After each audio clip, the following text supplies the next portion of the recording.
তিন বন্ধু যাচ্ছে রাস্তা দিয়ে, হঠাৎ করে ঝড়, বন্ধু তিনজন ঢুকে গেল গুহার মধ্যে। কিসের মধ্যে? গুহায়, যে পাহাড়ি এলাকায় আপনারা থাকেন যারা, গুহার মধ্যে। হঠাৎ করে পাহাড়ের পাথর দিয়ে গুহার মুখটা বন্ধ হয়ে গেল। এখন খোলার কোনো অপশন নাই। সবাই বলছে এখন তিনজন, এখন তো আমরা বের হতে পারবো না, সবাই সবার নেক আমলের ওসিলা দিয়ে আল্লাহর কাছে দোয়া করো। কিসের ওসিলা দিয়ে? নেক আমলের ওসিলা দিয়ে দোয়া করতে হয়। যে হাদিস, মৃত মানুষকে ওসিলা করে তার জন্য নজর মানত জবাই করে দোয়া করতে হয় না, নিজের নেক আমলের ওসিলা দিয়ে আল্লাহর কাছে দোয়া করতে হয়। আল্লাহ পাক এখন দোয়া শুনলেন। একজন বলছে, আমি আমার পিতা মাতাকে খুব খেদমত করতাম, তাদেরকে দুধ পান না করে দুধ পান করাতাম না, নিজেও করতাম না, ছেলেদেরকে করাতাম না। আল্লাহ, এই কাজটা তোমার ভালো লাগলে আজকে গুহার মুখ থেকে পাথর সরিয়ে দাও। পাথর একটু সরে গেল। পাথর আল্লাহর কথা শোনে কিনা? শোনে না? সবাই আল্লাহর কথা শোনে। আগুন আল্লাহর কথা শোনে কিনা? ইব্রাহিমের জন্য আগুন ঠান্ডা হয়ে যায় নাই?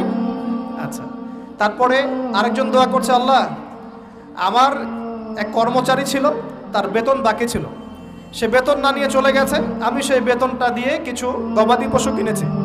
আস্তে আস্তে গবাদি পশু বেড়েছে, অনেক দিন পর সে এসেছে টাকা চাওয়ার জন্য। তা আমি বলেছি, সবই তোমার, সব নিয়ে চলে যাও। সে বলেছে, আপনি কি ফাইজলামি করতেছেন আমার সাথে? আমার টাকা আমাকে দেন। বলছে, না, তোমার টাকা দিয়ে আমি এটা কিনেছিলাম, আজকে বংশবৃদ্ধি হয়েছে, সব তোমার, নিয়ে যাও। সে নিয়ে গেল।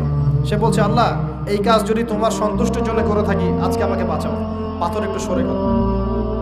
এবার তৃতীয় ব্যক্তি, এই ছেলে বলছে, যুবক ছেলে, আল্লাহ, আমার একজন চাচাতো বোন ছিল। কে ছিল? এই যে বয়ফ্রেন্ড গার্লফ্রেন্ড, খালাতো বোন, চাচাতো বোন, এখন তো বিচ্ছিরি অবস্থা। এখন এমন একটা অবস্থা, পশ্চিমা সভ্যতার রিপোর্টগুলো পড়ে দেখি, ভাইও বোনের সাথে জেনা করে না। ওদের ওখানে নিজের আপন পিতার দ্বারাও মেয়ে সেক্সুয়াল হ্যারাসমেন্টের শিকার হয়। ওরা আমাদেরকে শেখায় এখন ভালো কোনটা মন্দ, আর আমরাও আমাদের মাথাটা কবে যে বিক্রি করে দিলাম। ওদের কাছ থেকে ভালো মন্দ শিখতে হচ্ছে, কোরআন সুন্নাহ বাদ দিয়ে ওদের কাছ থেকে ভালো মন্দ শিখতে হচ্ছে।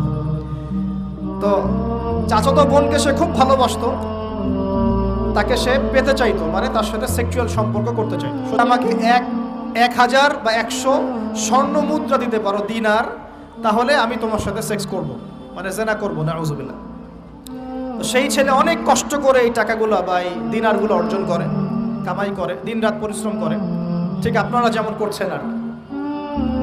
তো এরপর সে তার স্বর্ণ মুদ্রা দেয়, দিয়ে বলে যে এখন আমাকে আমার কাজ করতে দাও। তখন সেই মেয়ে রাজি হয়।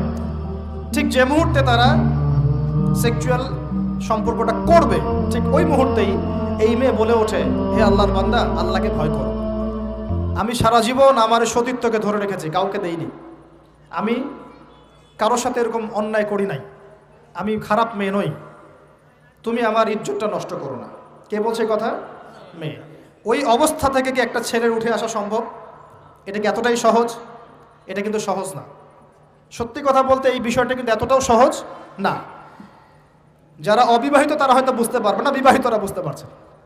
তো ওই অবস্থা থেকে সেই টাকাগুলো না নিয়ে সেই স্বর্ণমুদ্রা মেয়েকে দিয়ে ওখান থেকে সেই ছেলে উঠে আসে আল্লাহর ভয়ে। সে এখন গুহার মধ্যে আটকা পড়েছে, আল্লাহকে বলছে, আল্লাহ, ওই দিন ওই কাজ যদি তোমার সন্তুষ্টির জন্য করে থাকি, আজকে আমাকে মৃত্যুর হাত থেকে বাঁচাও। সমস্ত পাথর ধপধপ করে সরে গেল গুহার মুখ থেকে। এটা কিন্তু কোনো গাল গল্প না, এটা বনু ইসরায়েলের ঘটনা, সত্য ঘটনা।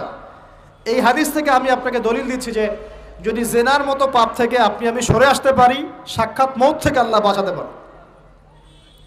প্রিয় ভাই, সেই যুবক আরো সে ছায়া ছায়া পাবে যে তার যৌবনকালটাকে আল্লাহর পথে কাটিয়েছে, এবং যাকে কোনো সুন্দরী মেয়ে জেনার জন্য আহ্বান করে, সে বলে আমি আল্লাহকে ভয় করি। আমরা তওবা করি, আমরা কোনো প্রকার জেনার পাপে যাব না ইনশাআল্লাহ।